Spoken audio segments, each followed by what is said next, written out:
দীঘা মানেই সকালে মোহনা দেখতে যাওয়া, তার সাথে রাশি রাশি মাছের সম্ভার দেখে আনন্দ পাওয়া, আর মোহনার ফিশ মার্কেট থেকে নিজের পছন্দের মাছ কিনে অর্ডার দিয়ে রান্না করে খেয়ে তৃপ্তি লাভ করাই হলো বাঙালি দীঘা ভ্রমণের একটি প্রধান উদ্দেশ্য।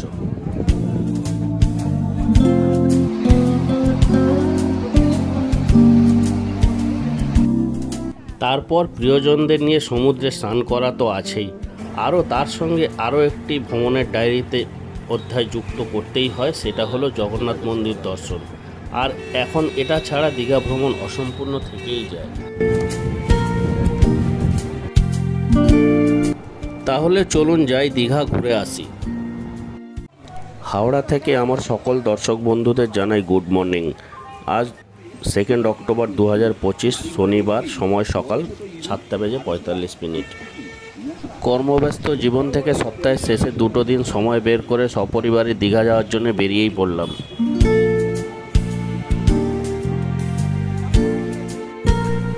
সাধারণত দীঘা যাবার train Tamralipta express new complex অর্থাৎ 17 থেকে 23 নম্বর প্ল্যাটফর্ম থেকেই ছাড়ে সকাল 6:45। তার জন্য আমরা সেই দিকেই রওনা দিলাম।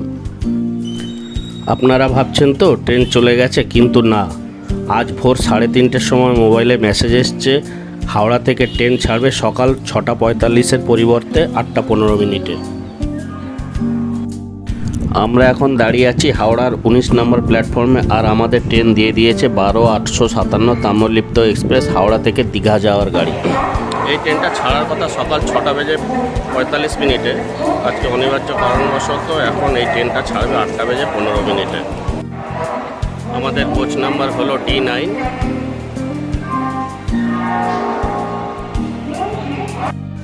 এখন সময় হলো 8:33, আর আমাদের ট্রেন ছেড়ে দিল হাওড়া স্টেশনের 19 নম্বর প্ল্যাটফর্ম থেকে।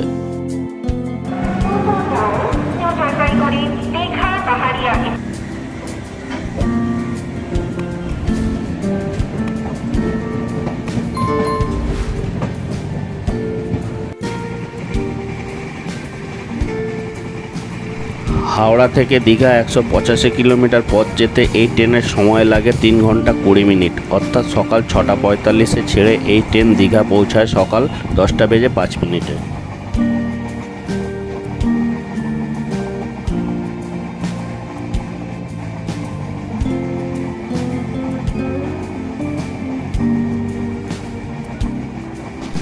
আমাদের এই ট্রেন আজ 8:33 হাওড়া থেকে রওনা দিয়েছে দীঘার উদ্দেশ্যে। এখন পর্যন্ত আমাদের ট্রেন খুব ভালো গতি নিয়ে এগিয়ে চলেছে। আশা করা যাচ্ছে দুপুর 12টার মধ্যে আমরা দীঘা পৌঁছাতে পারবো। আমাদের এই ট্রেন তাম্রলিপ্ত এক্সপ্রেস হাওড়া থেকে দীঘা যাওয়ার পথে যেসব স্টেশনে দাঁড়াবে সেসব স্টেশনগুলি হলো সাঁতরাগাছি, উলবেড়িয়া, মেচেদা, তমলুক, কাথি, রামনগর ও শেষে দীঘায় গিয়ে তার 185 কিলোমিটার পথ সম্পূর্ণ করবে।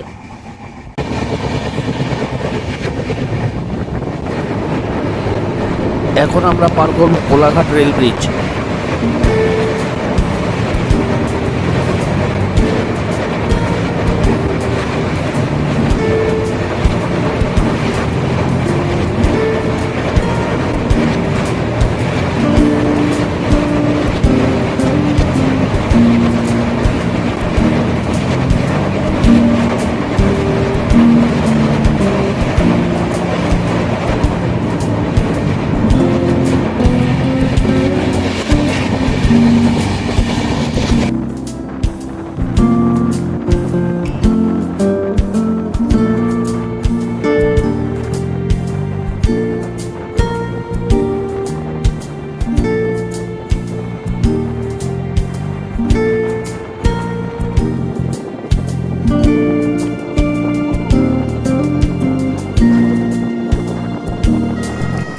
দীঘা যাওয়ার পথে এইরকম ট্রেন লাইন আর প্রাকৃতিক দৃশ্য আপনাদের খুবই ভালো লাগবে।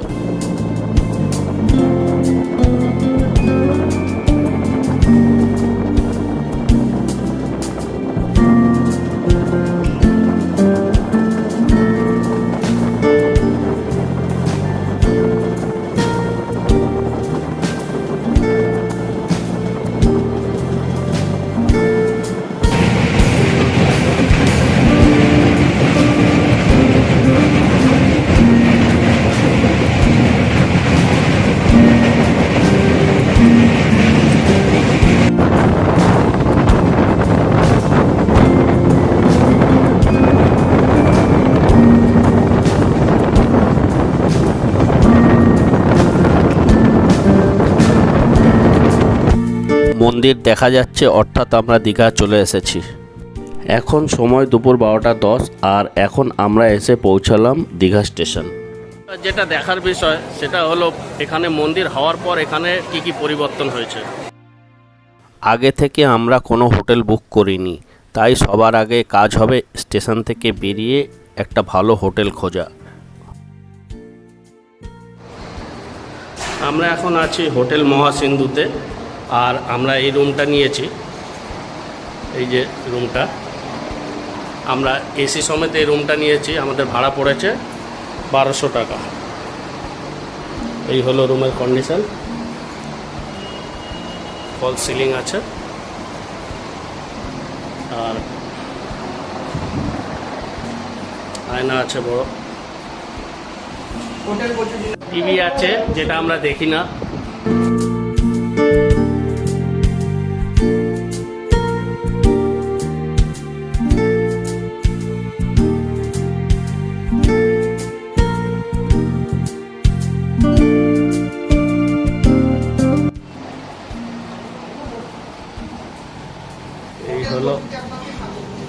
এই হলো ব্যালকনি। ব্যালকনি থেকে বাইরের ভিউটা এই। সামনে আছে হোটেল মিলি,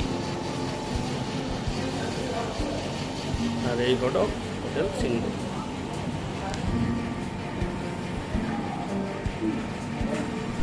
আমরা এখন চলে এসেছি এই হোটেলেরই রেস্টুরেন্টে। এই হলো রেড চাট। ব্রেকফাস্ট থেকে শুরু করে রাতের ডিনার পর্যন্ত সব রকম খাবার এখানে পাওয়া যায়।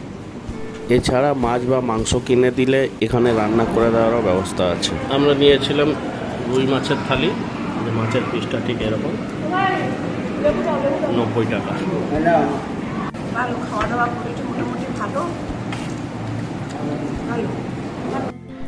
এই হোটেলে রান্না করা খাবারের গুণগত মান ভালো ও বেশ সুস্বাদু। খাওয়া দাওয়ার পর ঘন্টা দুয়েক রেস্ট নিয়ে বেরিয়ে পড়লাম প্রথমেই জগন্নাথ মন্দির দর্শন করতে। এখানে জুতো রাখার কাউন্টার আছে বিনামূল্যে। এখানে জুতো রেখে আমরা মন্দিরের দিকে এগিয়ে চললাম। এই মন্দিরটি সকাল 6টায় খুলে দেওয়া হয়, আর এই মন্দির খোলা থাকে রাত 8টা পর্যন্ত। এই মন্দিরে প্রবেশের ক্ষেত্রে জানিয়ে রাখি, কোনো রকম মাদকদ্রব্য যেমন বিড়ি, সিগারেট, দেশলাই, গুটখা ইত্যাদি নিয়ে প্রবেশ করা যাবে না। আবার মোবাইল ছাড়া অন্য কোনো রকম ক্যামেরা নিয়ে এই মন্দিরে যাওয়ায় নিষেধাজ্ঞা আছে। ভিতরে আসার পর এই হলো মন্দিরের ফার্স্ট লুক, আর এই ফার্স্ট লুকেই আমরা মোহিত হয়ে গেলাম।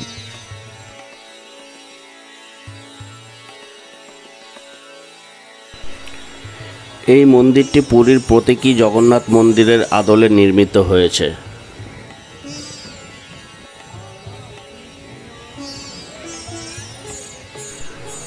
এই মন্দিরটি উদ্বোধন হয় গত 30শে এপ্রিল 2025 অক্ষয় তৃতীয়ার দিন, আর এই অক্ষয় তৃতীয়ার দিন থেকে জনসাধারণের জন্য খুলে দেওয়া হয় এই মন্দিরটিকে।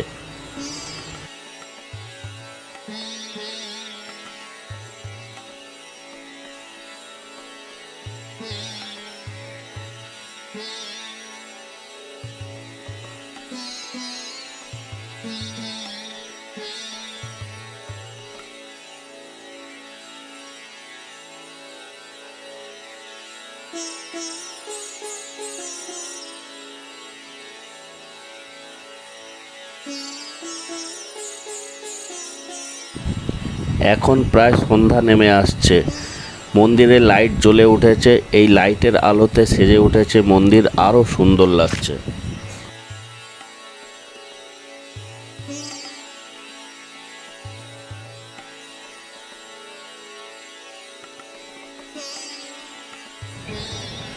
এই মন্দির জনসাধারণের জন্য খুলে দেওয়া হয়েছে গত 30শে এপ্রিল 2025।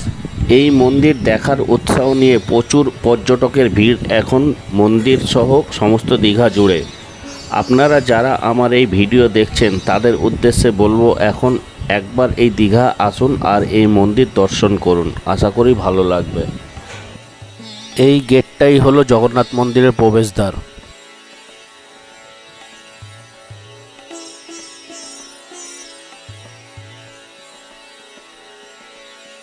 খুব সুন্দরভাবে দর্শন হয়েছে। সবাইকে অনুরোধ করছি, সবাই আসুন, দেখে যান। এত সুন্দর মন্দির, দারুণ লাগবে, দারুণ।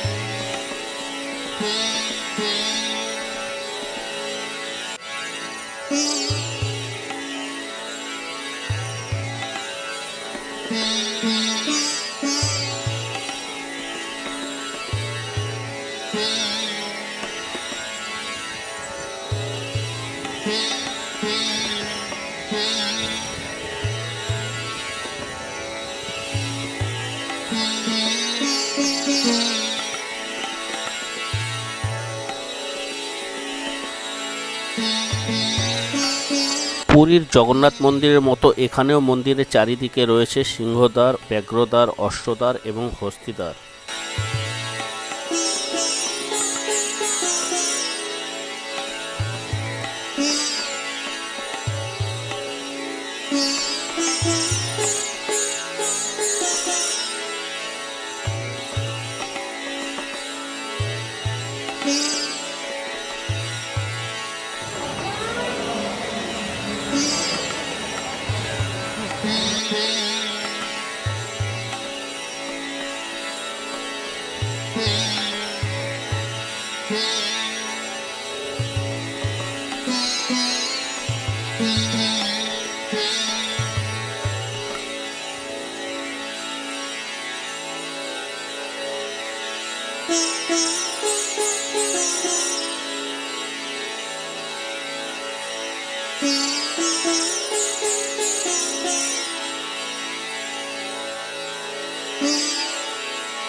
বড় মন্দির থেকে বেরিয়ে এখন আমরা চলে এসেছি জগন্নাথ মন্দির ও জগন্নাথ দেবের মাসি বাড়ি।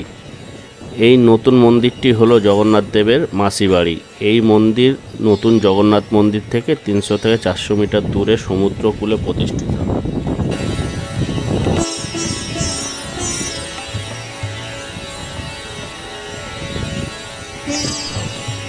এই মাসি বাড়ির মন্দিরকে কেন্দ্র করে মন্দির সংলগ্ন ঘাটটিকে সুন্দর করে লাইট দিয়ে সাজানো হয়েছে।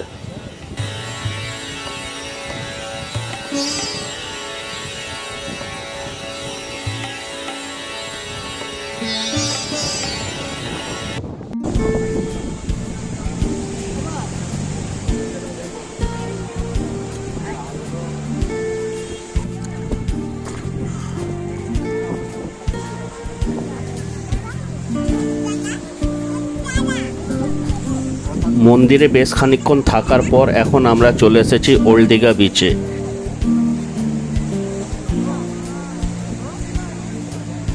নিউ দীঘার মতো ওল্ড দীঘাতেও রয়েছে রকমারি সব মাছ ভাজার দোকান।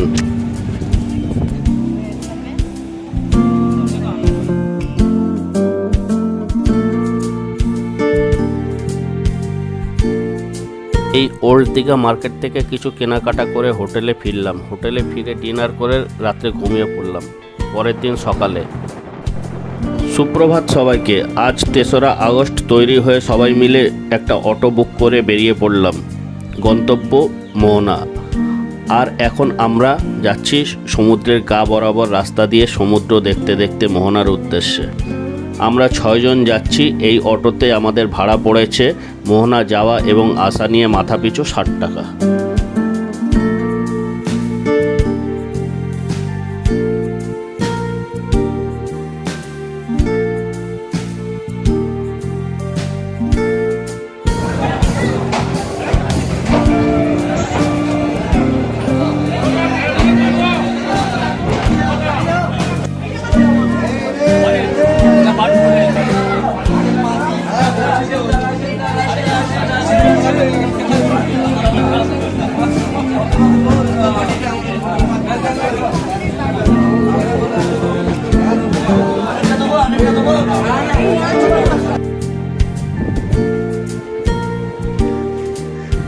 এই জায়গাটি হলো মোহনা, এখানে চম্পা নদীর সঙ্গমস্থল।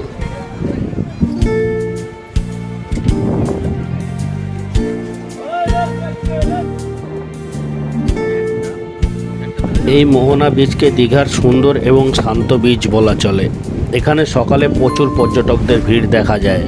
যে সকল পর্যটকরা সম্পূর্ণ দীঘা ঘুরে দেখার জন্য আসেন তারা এই বিচে অবশ্যই আসেন। এই মোহনা বিচ ছাড়া দীঘার সাইট সিনে আরও কয়েকটি বিচ আপনারা দেখতে পারবেন, যেমন উদয়পুর বিচ, তালসারি, শঙ্করপুর ইত্যাদি।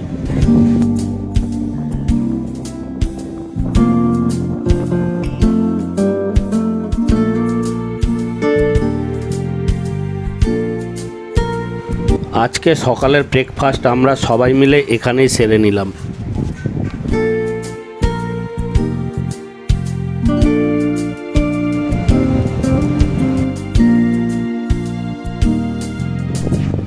ব্রেকফাস্ট সেরে আমরা আবার সবাই নিউ দীঘাতে ফিরে যাচ্ছি।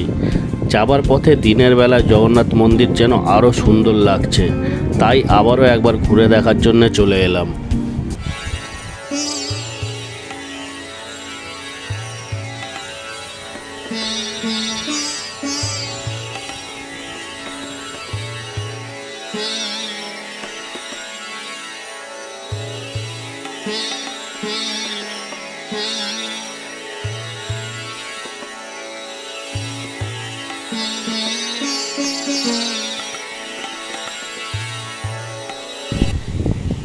এই মন্দির রাতের সৌন্দর্য একরকম, আবার দিনের সৌন্দর্য আর এক রকম।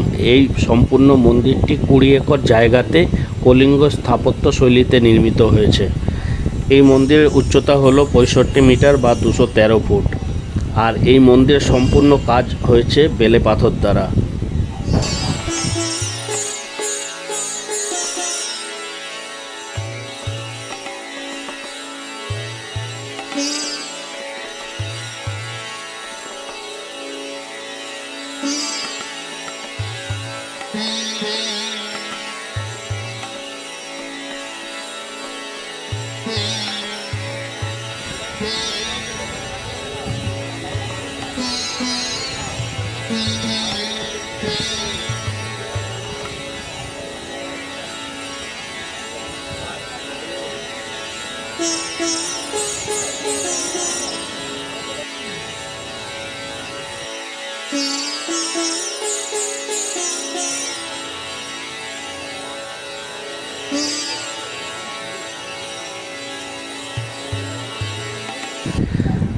দীঘার এই জগন্নাথ মন্দিরের সাথে পুরীর জগন্নাথ মন্দিরের তুলনা করা চলে না, একথা ঠিকই, কিন্তু এই মন্দির দেখার পর আশা করি আপনার ভালোই লাগবে।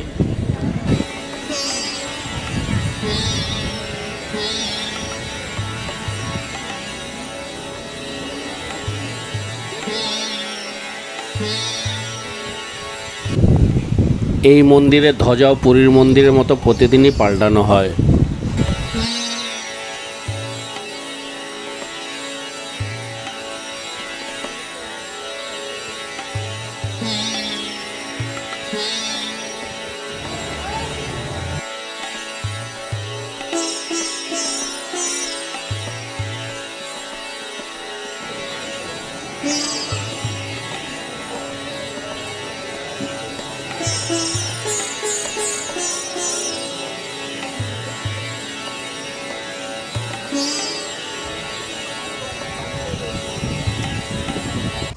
নমস্কার আমার সকল দর্শক বন্ধুদের, আশা করি আপনারা সবাই ভালো আছেন। আপনারা এই ভিডিওর প্রথম দিকে, অর্থাৎ আমরা যখন দীঘাতে গিয়ে পৌঁছালাম তখন আমি বলেছিলাম যে দীঘাতে আসার পর এখন কি পরিবর্তন হয়েছে সেটা আপনাদের জানাবো। তো এই ভিডিওটা সেই জন্যই করা। এর আগেও আমরা অনেকবার দীঘাতে এসেছি, তো জগন্নাথ মন্দির হওয়ার পর এই প্রথমবার আমরা আসছি। তো এই জগন্নাথ মন্দির হওয়ার পর দীঘাতে এসে কি পার্থক্য আমরা দেখতে পেয়েছি সেগুলি আপনাদের জানাবার জন্য এই ভিডিওটা। তো আমরা আগে যে হোটেলে এসে উঠতাম বরাবর, সেই হোটেলে এবারে আমরা যাওয়ার পরে দেখছি ভাড়াটা বেশ কিছুটা বেড়েছে। তো আপনারাও জানেন যে জগন্নাথ মন্দির উদ্বোধন হওয়ার আগে থেকে 1-1.5 মাস পর পর্যন্ত হোটেল ভাড়া নিয়ে একটা অসুবিধার মধ্যে মানুষ পড়েছে। আমরা এর আগেও নানা সোশ্যাল মিডিয়াতে দেখেছি যে মানুষজন দীঘা গিয়ে তাদের পরিবারদের নিয়ে খুব একটা অসুবিধার মধ্যে পড়েছে। আমরা সোশ্যাল মিডিয়াতে দেখেছি এই জগন্নাথ মন্দির উদ্বোধন হওয়ার আগে বা পরে পর্যন্ত অনেক পর্যটকরা তাদের পরিবারকে নিয়ে গিয়ে খুবই বিপাকে পড়েছে, খুবই বিপদে পড়েছে। যা হোটেল ভাড়া তার থেকে 2 গুণ 3 গুণ কোথাও বা আবার তার থেকে বেশি ভাড়া দিয়ে বাধ্য হয়ে থাকতে হয়েছে। পরবর্তীকালে এইসব ব্যাপারটা প্রশাসনের কাছে যাওয়াতে কিছুটা স্বস্তি পেয়েছে মানুষ। তারপরেও বলবো যে এখনও যে ভাড়া নিচ্ছে সেটাও আগের তুলনায় বেশ খানিকটা বেশি। আমরা 2-3টে হোটেল ঘুরে দেখেছি, আগে যা ভাড়া ছিল তার থেকে গড়ে প্রায় 1 থেকে 200 টাকা এখনও বেশি নিচ্ছে। তারপরেও গত 22শে আগস্ট একটা খবর দেখলাম, সেটা হলো আমাদের কাছ থেকে পর্যটকদের কাছ থেকে প্রতিটা হোটেল থেকেই দীঘা শঙ্করপুর উন্নয়ন প্রকল্পের জন্য প্রতিটা পর্যটকদের কাছ থেকে 10 টাকা মাথা পিছু নেওয়া হয় 18 বছরের ঊর্ধ্বে হলে। এখন সেদিন খবরে দেখলাম যে বেশ কিছু হোটেল মালিক এই টাকাগুলো জমা দেয়নি, যার জন্যে কোনো হোটেলে 50,000, কোনো হোটেলে 60,000 এরকম টাকা জমে থাকাতে এই একটা ঘটনা ঘটে গেল যে পর্যটকদের তার রাত 10টার সময় হোটেল থেকে বাইরে বার করে দিয়েছে প্রশাসন। কেন না, হোটেলটাকে সিল করবে তার জন্যে। তা আমরা তো টাকা পয়সা দিয়েই আমরা হোটেল ভাড়া নিচ্ছি, তো আমাদের এই ভোগান্তিটা হবে কেন? এর দায় কার? হোটেল মালিক যদি টাকা জমা না দেয় তা তার জন্য পর্যটকদের ভুগতে হবে। আমরা এই মহাসিন্ধু হোটেলে যে রুমটাতে ছিলাম আমাদের কাছ থেকে 1200 টাকা ভাড়া নেওয়া হয়েছে, প্লাস 6 জন ছিলাম আমরা, 1200 টাকা করে আমরা 2টো ঘর নিয়েছি। আর 6 জন ছিলাম তার জন্য আমাদের 60 টাকা এক্সট্রা দীঘা শঙ্করপুর উন্নয়ন প্রকল্পের জন্য নিয়েছে। আমাদের ঘর ভাড়ার পেমেন্টের রসিদটা দিয়েছে, কিন্তু উন্নয়ন প্রকল্পের যে রসিদটা 10 টাকা করে 6টা আমাদের দেওয়ার দরকার, সেই রসিদটা আমাদের দেয়নি। আমি পরবর্তীকালে খবরে দেখলাম যে এই টাকাগুলো এরা জমা দেয় না ঠিক মতন, যার জন্যে পর্যটকদের অনেক অসুবিধার সম্মুখীন হতে হচ্ছে। সবশেষে আপনাদের বলবো, আপনারা দীঘা যান, নতুন জগন্নাথ মন্দির দর্শন করুন, খুব ভালো হয়েছে। অনেকটা বিস্তৃত জায়গা নিয়ে এই মন্দির নির্মাণ করা হয়েছে। আর সমুদ্রের পাশে থাকায় খুব হাওয়া, খুব ভালো প্রাকৃতিক পরিবেশ, খুব ভালো লাগবে। আর আমাদের ভিডিও যদি ভালো লাগে তাহলে একটা লাইক করবেন, শেয়ার করবেন এবং কমেন্ট করবেন। আর বেশি ভালো লাগলে সাবস্ক্রাইব করবেন, সঙ্গে বেল আইকনটি দিয়ে রাখবেন, যাতে এরপরে আমরা যে ভিডিও ছাড়বো আপনারা সঙ্গে সঙ্গে নোটিফিকেশান পেয়ে যাবেন। সুস্থ থাকবেন, ভালো থাকবেন, নমস্কার।